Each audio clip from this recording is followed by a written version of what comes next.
L'homme ordonna à l'autre d'ouvrir la bouche. Mais l'autre n'était qu'un humain ordinaire, sans crocs. Les autres se sont détendus, et soudain, cette personne a saisi l'arme d'un geste brusque, alors que l'homme croyait sa fin proche. L'autre jeta un regard lointain, puis lui rendit calmement l'arme. Autour, les gens étaient encore sous le choc.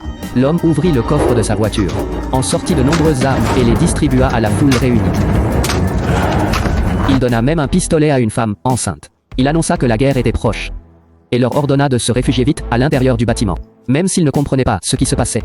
Tous suivirent l'homme à l'intérieur. Quelques heures plus tôt, une vieille femme à l'air étrange était entrée dans le restaurant, réclamant un steak à point. La serveuse, enceinte, arriva avec une seconde de retard, et la vieille femme maudit l'enfant qu'elle portait.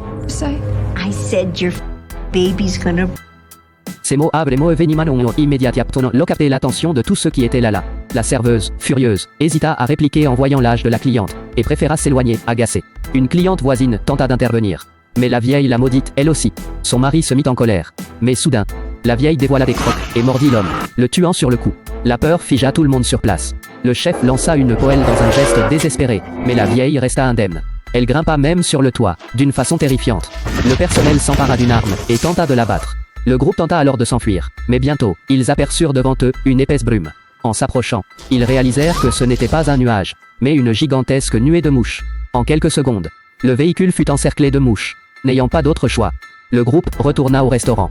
C'est alors qu'un autre véhicule arriva. Après avoir assisté au comportement étrange de la vieille femme, ils observèrent attentivement le conducteur.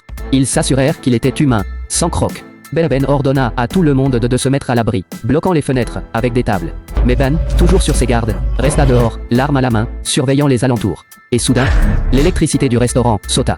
Ben demanda aux femmes de rester à l'intérieur et emmena les hommes sur le toit. Ils scrutèrent les alentours, tandis qu'un bruit approchait lentement. Un camion de restauration se rapprochait. Ben leur fit signe de se tenir prêt à se battre. Un homme descendit alors du camion.